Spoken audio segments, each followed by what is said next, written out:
Bienvenido a Vapotherm Academy. Seleccionó sin máscara, sin problemas, ventilación no invasiva sin máscara, presentado por la doctora Aisha Terry. La doctora Terry es médica asistente de medicina de emergencia en el Hospital Universitario George Washington, en Washington, D.C. Es profesora asociada de medicina de emergencia y políticas de salud en la Facultad de Medicina de la Universidad George Washington y en la Facultad de Salud Pública del Instituto Milken. También se desempeña como líder de la comunidad de aprendizaje, mentora clínica de salud pública, mentora de desarrollo profesional e instructora de habilidades clínicas y razonamiento en la Escuela de Medicina. La doctora Terry es actualmente miembro de la Junta Directiva del American College of Emergency Physicians. Ha publicado numerosos artículos y capítulos de libros y ha presentado una variedad de temas a nivel internacional y local. Es la directora ejecutiva de Minority Women in Science Foundation, una organización sin fines de lucro que potencia los sueños de los futuros líderes interesados en carreras científicas. La doctora Terry es una defensora de la terapia de alta velocidad en el Departamento de Emergencias. Antes de comenzar, un breve aviso legal. Terapia de alta velocidad de Vapotherm es una herramienta para tratar problemas respiratorios. Vapotherm no practica la medicina ni proporciona servicios o consejos médicos. Todas las recomendaciones clínicas proporcionadas en ese documento son responsabilidad exclusiva del orador. Los médicos deben consultar las indicaciones completas de uso y las instrucciones de funcionamiento de todos los productos mencionados antes de su uso. La doctora Aisha Terry es consultora remunerada de Vapotherm. Hola, mi nombre es Aisha Terry, soy médico de urgencias en Washington, D.C., trabajo en la Facultad de Medicina de la Universidad George Washington y de hecho también atiendo a pacientes en el Hospital de Veteranos en D.C. Así que definitivamente es un placer estar hoy con ustedes compartiendo esta presentación, sin máscara, sin problemas, ventilación no invasiva sin máscara. Introduzcámonos en el tema. Empezaré con el caso de un paciente. Siempre es útil tener el contexto clínico cuando se habla de escenarios. Pero antes de entrar en los detalles del caso de este paciente, solo un breve descargo de responsabilidad. Debe saber que, por supuesto, los resultados varían de un paciente a otro, dependiendo de los detalles de ese individuo y del entorno. El caso que voy a compartir no es diferente. Este es un caso basado en Athens Regional Medical Center, pero obviamente los resultados pueden variar. Entonces, enfatizo que Vapotherm cree que este es solo un ejemplo realmente poderoso del efecto de la terapia de alta velocidad que se puede usar en cualquier departamento de emergencias, incluido el suyo. Con eso, compartamos este caso de estudio. El caso de estudio trata sobre un paciente con EPOC. Imagine que está en la sala de emergencias trabajando y viendo pacientes y luego ve el mismo paciente de 60 años que lo vio hace aproximadamente un mes, experimentando falta de aire severa, sibilancias, respiración con labios fruncidos, sibilancias en la auscultación bilateral y una tos productiva. Y recuerdas, wow, esa persona me parece familiar porque creo que la vi hace aproximadamente un mes y fue intubada por una exacerbación similar de la EPOC. Y eso es lo que tenemos aquí. Este es el caso de esta paciente que ingresa a urgencias con una exacerbación de EPOC. Al ingreso a sala de emergencias se tomaron gases arteriales y puede ver estos valores allí. No es asombroso, ¿verdad? Su frecuencia cardíaca era súper alta, de 124, respiraba muy rápido, a 36 respiraciones por minuto, el pH era muy bajo, a 7.28, su presión arterial de CO2 era alta, de 74, y su presión arterial de oxígeno era más baja de lo que nos gustaría, alrededor de 78 con 93% de oxígeno.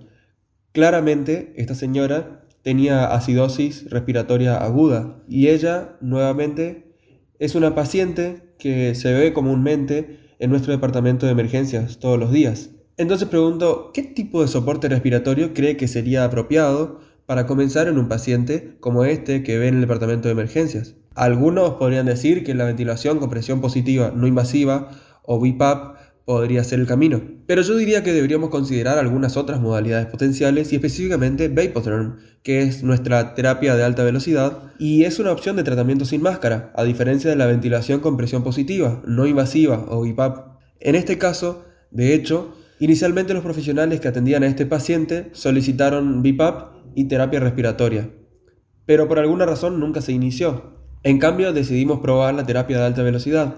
Comenzaron a este paciente con unos 25 litros por minuto y una FiO2 del 60%. Así que echemos un vistazo y veamos si respondió bien. En términos de respuesta, Vemos que ingresó a la sala de emergencias alrededor de las 6 y 8 de la mañana. En ese momento nuevamente estaba respirando demasiado rápido, su frecuencia cardíaca era demasiado alta, le tomaron una gasometría alrededor de las 6:30, después de estar en la sala de emergencias durante unos 20 minutos, más o menos, y vemos nuevamente los resultados de ese análisis de gases en sangre que muestran que ella estaba acidótica e hipercápnica. Sin embargo, con el tiempo, después de que comenzó la terapia de alta velocidad, su frecuencia respiratoria disminuyó rápidamente, su pH aumentó y sus niveles de PCO2 disminuyeron. Y así tuvimos una mejora significativa en términos de su acidosis respiratoria aguda. Y como puede ver con el tiempo, nuevamente, la caída significativa y abrupta del pH y del PaCO2. Y eso es nuevamente el uso de terapia de alta velocidad. Puedo decir que en mi propia experiencia personal, tratando pacientes, funciona rápidamente, al igual que en el escenario que compartí. Y no solo por los pacientes que tienen exacerbaciones de la EPOC, sino incluso para la insuficiencia cardíaca congestiva y realmente para todos los demás en términos de dificultad respiratoria. Entonces, veamos con más detalle por qué funciona tan bien y cómo puede usarlo en la práctica. En cuanto a los objetivos de aprendizaje de esta sesión, volvamos a ofrecer una descripción general de la ventilación no invasiva sin máscara. Además, quiero describir el mecanismo de acción y exactamente cómo funciona cuando hablamos de alta velocidad. También es importante que comprenda las aplicaciones de cómo utilizar esta terapia correctamente. Y finalmente, necesitamos hablar un poco sobre cómo protegernos contra el riesgo de transmisión cuando usamos la terapia de alta velocidad, que sabemos que obviamente es un gran reto en la era COVID. En términos de una descripción general de la ventilación no invasiva sin máscara, hablemos un poco sobre la evidencia que respalda el hecho de que la terapia de alta velocidad no es inferior a la ventilación con presión positiva no invasiva o BiPAP. Pero antes de adentrarnos demasiado en los datos, tomemos un momento y primero hablemos un poco sobre por qué es importante. ¿Por qué es importante tener una opción de terapia y tratamiento para la disnea aguda libre de máscara? Bueno, estoy feliz por esa pregunta. La respuesta es que, de hecho, en el 33% de los casos, cuando falla la ventilación con presión positiva no invasiva, es por intolerancia a la mascarilla. Y así, en esos casos, cuando los pacientes tienen mucha dificultad para respirar, necesitamos optimizar las posibilidades de éxito en términos de tolerar la terapia y mejorar en términos de respiración. Y el hecho de que el 33% de las fallas relacionadas con BiPAP estén relacionadas con la intolerancia a las mascarillas es significativo. Y lo que no queremos que suceda es que los pacientes sean intubados, como puede ver en el lado derecho de la diapositiva. Y por eso es importante tener una opción libre de máscara. Sabemos que cuando los pacientes se someten a terapias con mascarillas, a veces pueden presentar fobia. A veces estos pacientes necesitan ser sedados un poco para tolerar esto. A veces se ponen muy nerviosos y muy incómodos. Es realmente angustiante no solo para el paciente, sino también a menudo para los miembros de su familia. E incluso desde el punto de vista clínico, el tiempo que dedicamos a colocar la mascarilla, controlar al paciente y asegurarnos de que esté cómodo, también es potencialmente muy frustrante y requiere mucho tiempo e ineficaz en términos de utilizar nuestro tiempo. Y de nuevo, sabemos que la terapia sin máscara puede tolerarse mejor que la terapia que requiere el uso de una máscara. Y sabemos que esto puede ser para todas las personas que tienen dificultad respiratoria, incluidas las que tienen hipercapnia. Aquí vemos lo que queremos lograr en urgencias. Este paciente descansa cómodamente, ella está en terapia de alta velocidad, no hay máscara, existe este dispositivo de cánula nasal, y luego a la izquierda de la pantalla vemos el monitor en sí, que es donde realizaría los ajustes para la terapia de alta velocidad. Eso es lo que queremos ver. Ciertamente no queremos ver a estos pacientes que se quedan sin aliento, literalmente agarrándose y sujetándose por el costado de la cama porque están aterrorizados, porque se sienten muy incómodos con la máscara en la cara y además tienen problemas para respirar. Entonces, eso es lo que queremos ver. Y luego hablemos un poco más sobre los datos que son fundamentales. De hecho, hubo un ensayo clínico aleatorizado, fue publicado en 2018 en Annals of Emergency Medicine por Doji y sus colegas, y el título de este estudio fue Insuflación nasal de alta velocidad, el tratamiento de la insuficiencia respiratoria, un ensayo clínico aleatorizado. Esencialmente, esta fue una comparación directa entre la terapia de alta velocidad versus la ventilación con presión positiva no invasiva. Y esencialmente, este fue un estudio de buen tamaño. Observó 5 centros diferentes que participaron en el estudio, 2 de los cuales eran centros académicos, 2 eran hospitales comunitarios de enseñanza y 1 era un hospital comunitario, incluida una gran escuela de enseñanza académica. Ahora, la hipótesis de este estudio fue que la insuflación nasal de alta velocidad no es inferior a la ventilación con presión positiva no invasiva en el tratamiento de la insuficiencia respiratoria indiferenciada. Bueno, este fue el primer estudio de este tipo que analizó específicamente esa pregunta y tomó a todos los participantes que se inscribieron en el estudio, todos los adultos mayores de 18 años con dificultad respiratoria que se consideraron aptos para la ventilación positiva no invasiva, se asignaron al azar y se inscribieron para la ventilación con presión positiva no invasiva a la insuflación nasal de alta velocidad. Nuevamente, la hipótesis fue que existía una no inferioridad entre estas dos modalidades. Y nuevamente se publicó en Annals of Emergency Medicine. Ahora, en términos de los resultados iniciales de este estudio, el primer resultado fue el fracaso del tratamiento que requirió intubación o ventilación mecánica. Entonces, si un paciente fue aleatorizado a cualquiera de las terapias, pero luego tuvo que ser intubado, eso se consideró un fracaso del tratamiento. El otro punto principal del estudio se refería al fracaso de la asignación primaria, incluido el cruce a la otra terapia. Por ejemplo, si un paciente estaba en terapia de ventilación con presión positiva no invasiva, pero tuvo que cruzarlo a la terapia de insuflación nasal de alta velocidad, esto también se consideró un fracaso.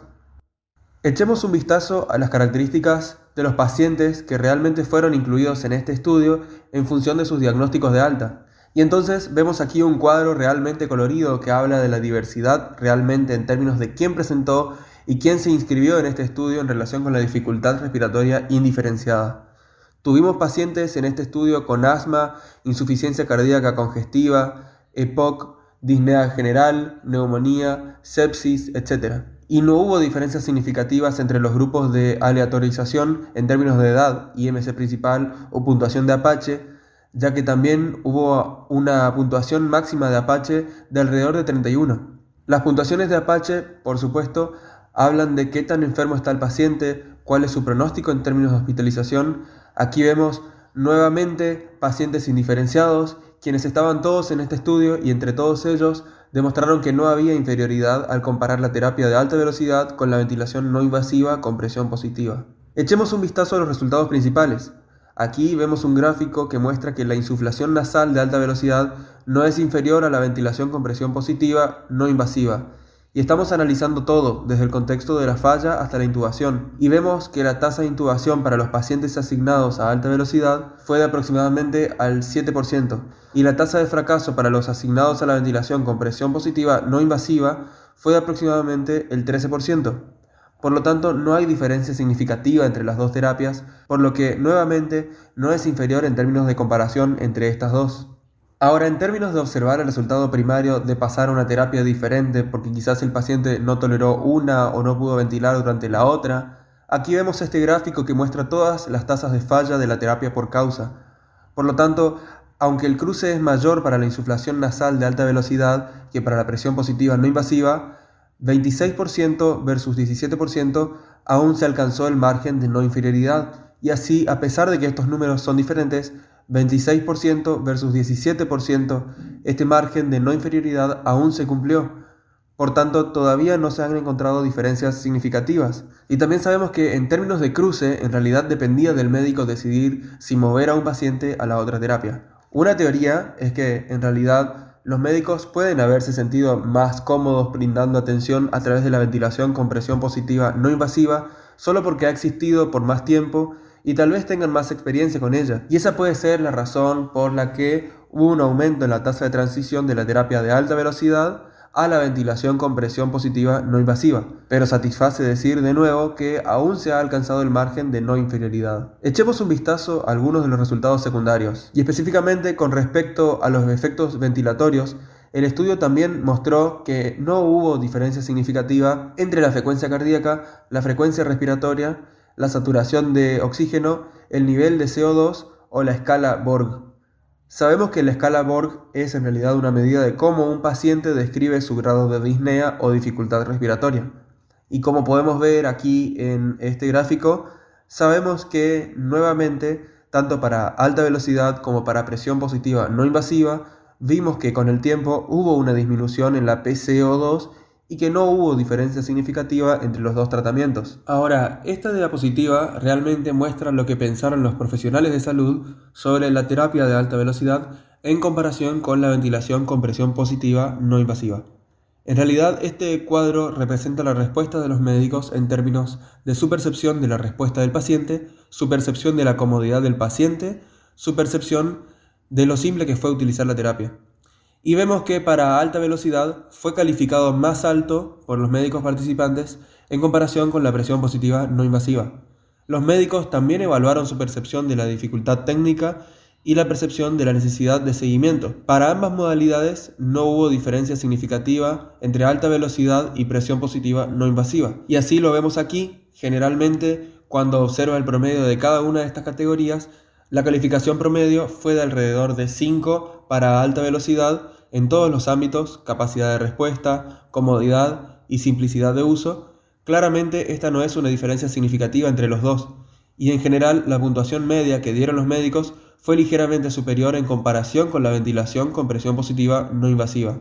Entonces, como mencioné en el ensayo aleatorio que hicieron Doji y sus colegas, incluyó a todos los participantes, pero ¿qué pasa con los tipos de pacientes que sabemos que necesitan ventilación no invasiva basada en presión, como los pacientes con insuficiencia cardíaca? Bueno, se realizó un análisis de subgrupos en este estudio que analizó específicamente a los pacientes que tenían insuficiencia cardíaca y observó una comparación de cómo su frecuencia respiratoria y su puntaje Borg cambiaron con el tiempo en términos de si tenían o no alta velocidad o presión positiva no invasiva. Y como podemos ver aquí, tanto para la frecuencia respiratoria como para la escala Borg, con el tiempo hubo una disminución tanto para la terapia de alta velocidad como para la presión positiva no invasiva.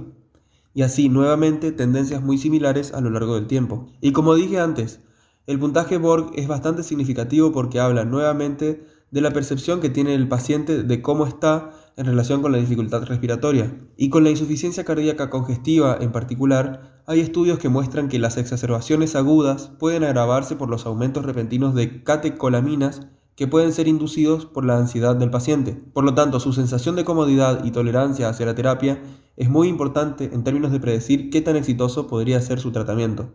El ensayo clínico aleatorizado también incluyó a 65 pacientes con EPOC hipercápnica y también se realizó un análisis de subgrupos para este grupo. Y aquí vemos los niveles de PCO2 en el eje Y versus el tiempo en el eje X. Y cuando mira la terapia de alta velocidad versus la presión positiva no invasiva, con el tiempo nuevamente hay una disminución en los niveles de PCO2 para estos pacientes hipercápnicos y no hay diferencia significativa entre los dos. Y de nuevo, para el análisis de subgrupos de pacientes hipercápnicos que tienen EPOC, cuando observamos los niveles de pH y cómo se comportan con el tiempo, vemos un efecto similar en el que, con el tiempo, los niveles de pH aumentan tanto con la terapia de alta velocidad como en la terapia de presión positiva no invasiva.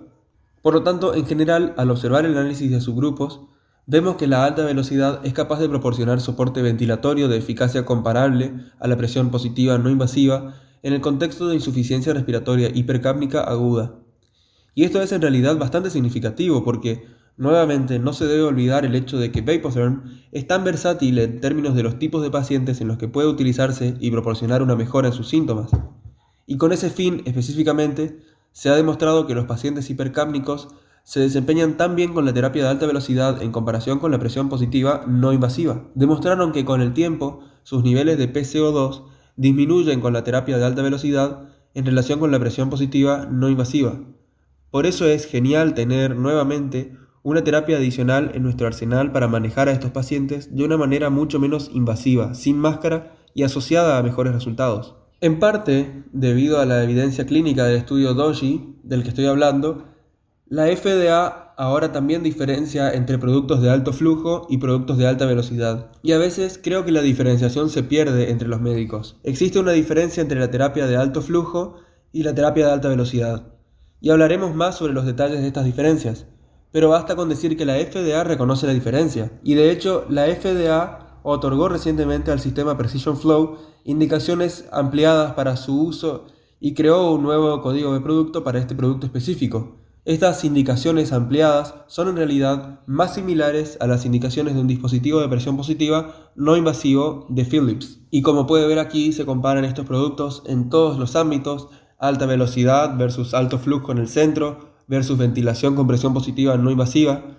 Y esencialmente para dispositivos de alto flujo, la indicación es que está en una categoría BTT o categoría de humidificador de gas respiratorio, que en realidad es una indicación de simplemente agregar calor y humedad a los gases respiratorios para ayudar a los pacientes a tolerar flujos altos de oxígeno, pero no se refiere al manejo significativamente más complejo de la dificultad respiratoria, que ahora es reconocido por la FDA para la terapia de alta velocidad. Hablemos un poco más sobre el mecanismo de acción y exactamente cómo funciona cuando hablamos de alta velocidad, y ciertamente lo compararemos con alto flujo. Esencialmente, el principal mecanismo de acción de la terapia de alta velocidad es que provoca una disminución del CO2 reinhalado y del espacio muerto funcional. Y luego, esencialmente, cuando usamos una terapia de alta velocidad, elimina los gases que se inhalan.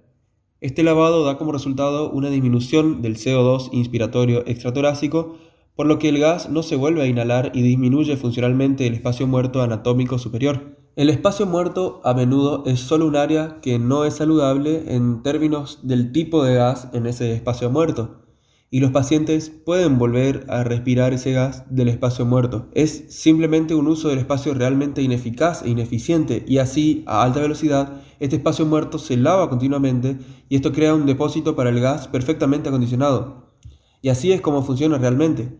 Y si piensa en una traqueotomía que se usa para evitar el espacio muerto, es un concepto similar cuando piensa en alta velocidad, donde la alta velocidad continua está limpiando ese espacio muerto y minimizándolo, algo similar a cómo la traqueostomía evitaría el espacio muerto. En términos de eficiencia de alta velocidad, hablemos un poco de física y un poco de matemáticas. Sabemos que la ventilación por minuto es igual al volumen corriente multiplicado por la frecuencia respiratoria.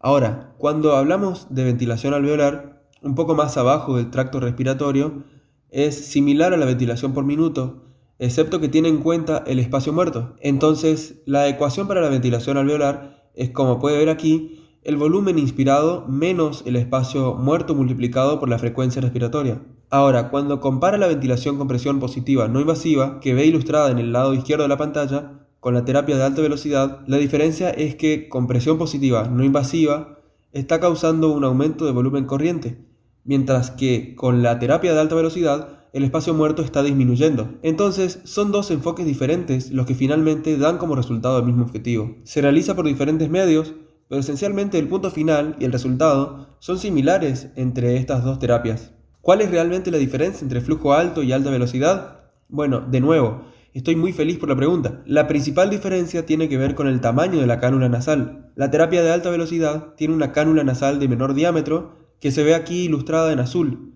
mientras que las terapias de alto flujo utilizan una cánula nasal de mayor diámetro que se ve ilustrada aquí en naranja. Ahora, el hecho de que la cánula nasal sea más pequeña a alta velocidad permite menos flujo, pero esencialmente mejora el lavado del espacio muerto. Entonces, si piensas en una analogía con una manguera de jardín, en la que si tienes una manguera de agua y pones el pulgar sobre el extremo, estás disminuyendo el tamaño del diámetro del que sale el agua, es decir, un orificio más pequeño en la cánula nasal, el agua saldrá a mayor velocidad y podrás lavar el coche, por ejemplo, de forma más eficiente gracias a esta velocidad. Bueno, es un caso similar con alta velocidad en comparación con alto flujo, y lo que realmente se reduce a una gran cantidad es el tamaño de la cánula nasal, lo que crea una mayor eficiencia.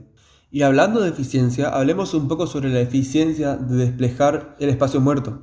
Aquí vemos un modelo de dinámica de fluidos computacional que hizo Miller y esencialmente está comparando cánulas nasales de diámetro grande y pequeño por su capacidad para despejar el espacio muerto. La escena de color más rojo y más amarillo, con el modelo de cánula nasal de gran calibre que se ve en el lado derecho, indica que hay más moléculas de gas que pasan más tiempo en las vías respiratorias y por lo tanto tardan más en purgarse. Ahora, cuando un paciente tiene dificultad para respirar, el tiempo es realmente crítico. Los pacientes con dificultad respiratoria respiran muy rápido, y como en estos pacientes hay un aumento de la frecuencia respiratoria, la duración de la fase expiratoria tiende a disminuir. Por tanto, el sistema que libera el gas expiratorio más rápido será más eficaz en términos de captar al paciente, asegurar que mejore y alivie la dificultad respiratoria. Ahora, este gráfico parece un poco ocupado, pero esencialmente es solo una forma de graficar el modelo de dinámica de fluidos computacional del que acabo de hablar, que fue realizado por Miller y sus colegas.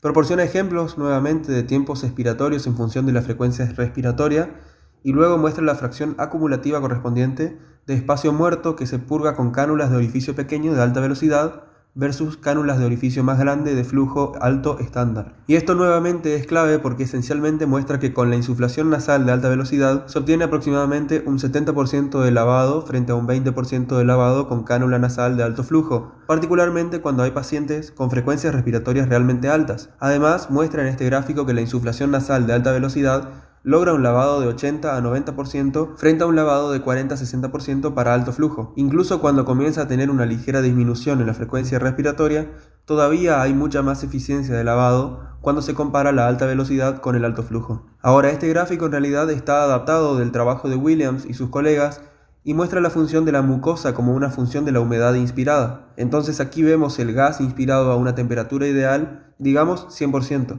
Una temperatura ideal con 100% de humedad relativa, conservando así la máxima velocidad de transporte mucociliar. A niveles más bajos de humedad inspirada, alejándose de los 44 miligramos por litro, el agua se elimina del moco y el líquido periciliar por evaporación, y esto provoca un aumento de la viscosidad del moco y la pérdida de la profundidad del líquido periciliar, y en última instancia esto conducirá a consecuencias negativas que darán como resultado un espesamiento de las secreciones y quizás atelectasia, acumulación de líquido, etc. La parte clave de la terapia de alta velocidad es que proporciona humedad dentro del rango ideal para minimizar realmente este aumento de viscosidad, para minimizar el engrosamiento de la mucosa y permitir una respiración más eficiente y efectiva.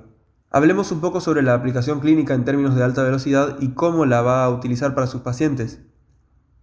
Este gráfico es en realidad uno de mis favoritos. Realmente muestra cómo se destaca la terapia de alta velocidad en comparación con la terapia de O2 general, en comparación con CPAP, en comparación con BiPAP y ciertamente en comparación con la ventilación mecánica, porque la diferencia entre la terapia de alta velocidad y muchas de estas otras modalidades que ve ilustradas aquí es que es mucho menos invasivo, pero tiene la capacidad de tratar con eficacia niveles más altos de agudeza clínica. Y entonces puede tener la agudeza de alto nivel sin el alto nivel de invasión, y esa es una situación de ganancia en todos los ámbitos. En términos de soporte respiratorio y control de síntomas, específicamente de la terapia de alta velocidad, solo quiero señalar que, una vez más, en términos de uso práctico no se puede subestimar que con alta velocidad los pacientes aún pueden tomar sus medicamentos. Como puede ver en la ilustración de la izquierda, todavía pueden interactuar con los miembros de la familia. Esto es obviamente antes de COVID, cuando los miembros de la familia podían visitar a los pacientes en el hospital. Y eso solo crea un entorno y realmente una circunstancia que permite que el paciente continúe interactuando y que el cuidado del paciente continúe en términos de administración de medicamentos y similares. Hablemos un poco sobre cómo ajustar la terapia a ese efecto. Aquí puede ver en el lado derecho de la pantalla el dispositivo real que usaría para realizar la terapia de alta velocidad. Por lo general, comienzas en niveles más altos y luego ajustas hacia abajo, y eso es un poco diferente cuando se piensa en alta velocidad en comparación con la ventilación de presión positiva no invasiva, porque sabemos que como BiPAP, por ejemplo, podemos comenzar con niveles más bajos y luego aumentar en términos de la cantidad de presión. Bueno, al contrario, con alta velocidad, en realidad está indicado comenzar en niveles más altos y luego disminuir según la tolerancia del paciente. Pero lo que pasa es que generalmente los pacientes lo toleran muy bien. En mi experiencia se puede comenzar en un nivel alto y el paciente lo tolera cómodamente y es capaz de mejorar rápidamente en cuanto a respiración y dificultad respiratoria.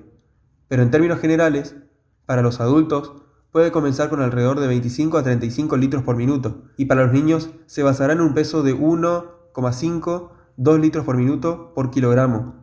Ahora, para FiO2, ciertamente puede programarlo y alcanzar un nivel de SpO2 de alrededor del 92 al 96%, y en términos de temperatura puede comenzar alrededor de 37 grados centígrados, y generalmente en un rango de alrededor de 35 a 37 grados centígrados. En última instancia, puede programarlo para la comodidad del paciente y la movilización de secreciones. Ahora, vamos a discutir el uso de la terapia de alta velocidad para la hipoxemia y también vamos a hablar un poco sobre cómo usarla en pacientes que tienen COVID-19 o que se sospecha que tienen COVID-19. Hablemos un poco sobre los riesgos asociados con la transmisión de partículas virales y otras durante el uso de la terapia de alta velocidad. Esa será realmente la clave, por supuesto, para mantener a todos súper seguros. Aquí hay un metaanálisis publicado por Tran y sus colegas que en realidad compara los procedimientos de intubación y la intubación relacionados con la administración de oxígeno de alto flujo. Esto analiza la transmisión del SARS y esencialmente muestra que cuando se compara el alto flujo de oxígeno con la intubación y los procedimientos relacionados con la intubación, como la succión después de la intubación, existe un riesgo mucho menor de transmisión del SARS que con estos otros procedimientos. Y así, en este contexto, Ciertamente la administración de oxígeno de alto flujo parece ser más segura en términos de transmisión del virus del SARS en comparación con estos procedimientos de intubación. Ahora, una precaución que parece bastante simple y realmente muy efectiva proviene de la Sociedad Torácica China y esencialmente requiere el uso simple de una mascarilla quirúrgica sobre la cara de un paciente que se está sometiendo a una terapia con cánula de alto flujo o alta velocidad. Y luego ve en el lado izquierdo de la pantalla, no muestra terapia ni máscara. Y nuevamente este es un modelo de computadora aquí, pero sin terapia, sin máscara. Y vemos que se capturan esencialmente 0 partículas. En otras palabras, todo lo que exhala el paciente permanece en el aire y aumenta potencialmente el riesgo de transmisión. En el medio de esta diapositiva no ve la terapia, lo que significa que no hay alta velocidad ni alto flujo, pero el paciente solo tiene una máscara quirúrgica. Y en este caso, este modelo mostró que había un 73,4% de estas partículas capturadas solo en la mascarilla quirúrgica. Ahora, en el lado derecho de la diapositiva vemos insuflación nasal de alta velocidad con una mascarilla quirúrgica bien ajustada.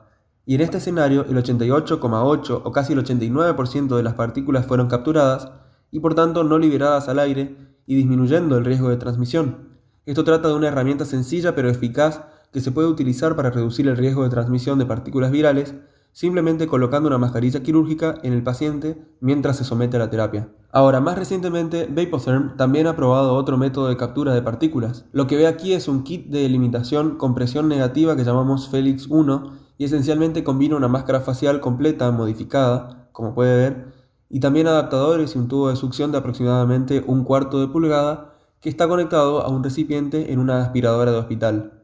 Esto crea un área de presión negativa y luego simplemente coloque la mascarilla sobre la cara del paciente mientras recibe la terapia de alta velocidad. De hecho, hay una historia muy interesante detrás de esa terapia, o más bien este método de disminuir la transmisión de partículas virales. Hubo un terapeuta respiratorio en Nueva York a quien se le ocurrió la idea de crear este dispositivo, que puede ver aquí, bien ilustrado en este paciente, y el nombre de este terapeuta respiratorio era Félix. Entonces Vapotherm dio el nombre de esa persona a este dispositivo que se llama Felix 1. Y nuevamente la pieza clave aquí es que queremos hacer todo lo posible para minimizar la transmisión de partículas virales mientras los pacientes están en esta terapia y crear este espacio de presión negativa hace precisamente eso. Ahora, el equipo también utilizó un modelo de dinámica de fluidos computacional similar al que mencioné en relación con la prueba de la máscara quirúrgica y se basó en un único modelo de paciente anatómicamente corregido. Como puede ver aquí, la captura de partículas entre la precaución de la mascarilla quirúrgica que acabamos de ver y la opción del kit de limpieza, como el Felix 1, son comparables.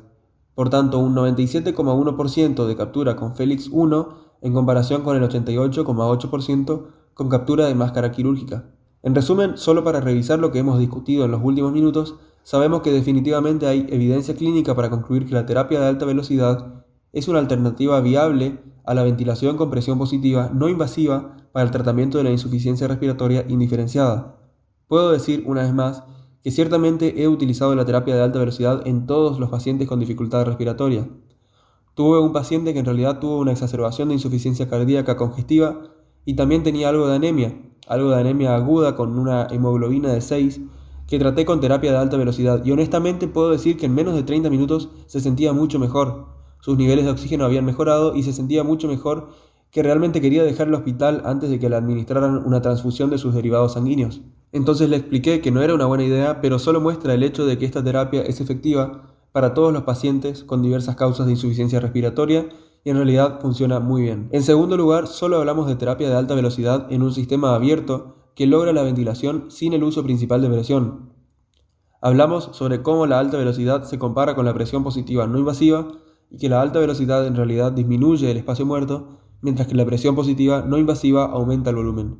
Y esencialmente su resultado es el mismo en lo que respecta a la mejora de la ventilación. Hablamos de cómo la terapia de alta velocidad es por supuesto ventilación no invasiva, sin máscara, con aplicaciones clínicas para pacientes, nuevamente, que tienen dificultad respiratoria indiferenciada. Finalmente, hablamos de cómo asegurarnos de que esta terapia se pueda administrar de forma segura y disminuya el riesgo de transmisión de partículas virales y de otro tipo. Hablamos sobre Felix 1, hablamos sobre el uso de una mascarilla quirúrgica bien ajustada para este propósito también.